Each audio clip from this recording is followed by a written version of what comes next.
کہ حسین سے تعلق زیادہ ہے تو اب منصب زیادہ حاصل کریں, حسین سے تعلق زیادہ ہے تو خود پہ اپنی بڑائی کا اظہار کریں, حسین سے تعلق زیادہ ہے تو خود غرضی کا زیادہ اظہار کریں. نہیں, حسین سے تعلق زیادہ ہے تو خود کو قربان کرنے والی.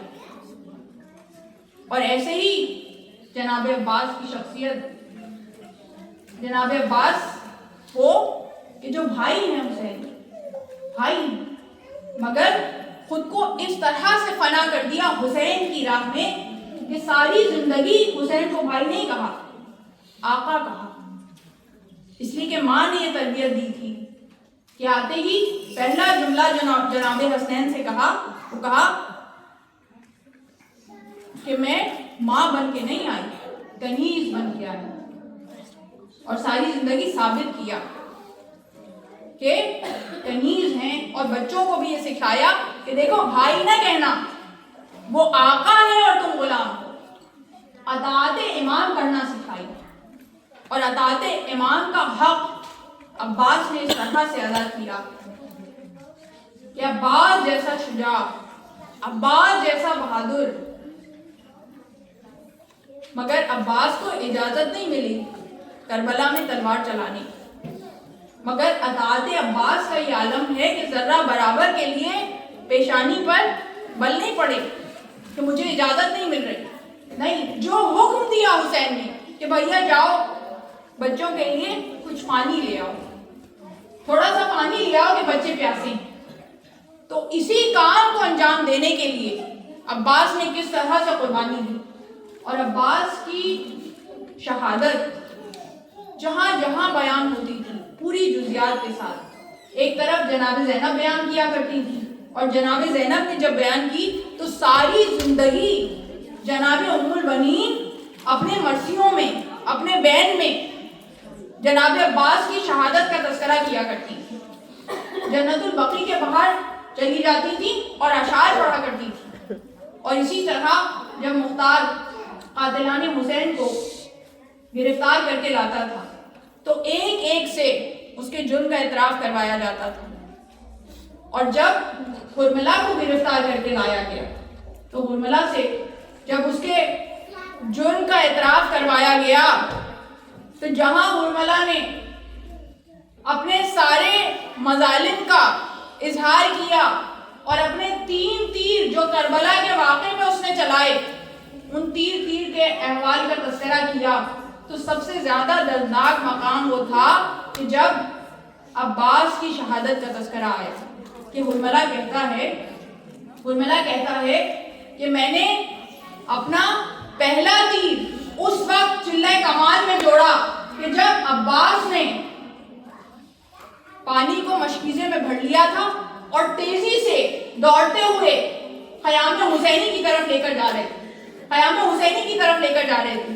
ایسے میں مجھے عمر ابن سعد نے حکم دیا, میں ایک مرتبہ پیچھے سے آیا اور آنے کے بعد جب عباس کے بازو علم ہو چکے تھے, عباس کے بازو سلامت نہیں ہیں, مگر اس کے باوجود عباس اس طرح سے مشکیزے پر چھائے ہوئے تھے کہ مجھے کہیں سے جگہ نہیں ملتی تھی کہ میں تیر کیسے چلاؤں.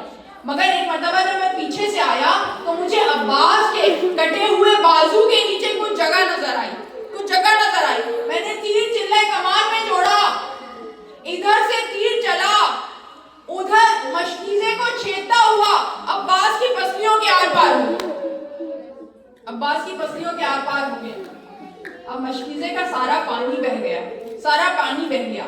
ایک مرتبہ مختار نے کہا کہ اس وقت میرے جری کا رد عمل کیا تھا. کہتا ہے کہ عباس نے ایک مرتبہ گھوڑے کے گلے میں باہیں ڈال دی, کہا ہے عزم باوفا اب اپنا رخ پھرا لے کہ عباس کی امید ٹوٹ گئی. اب میں نہیں چاہتا کہ آقا ثانیہ اس غلام کو گرتا ہوا دیکھیں. گھوڑے نے رخ پھرا لیا.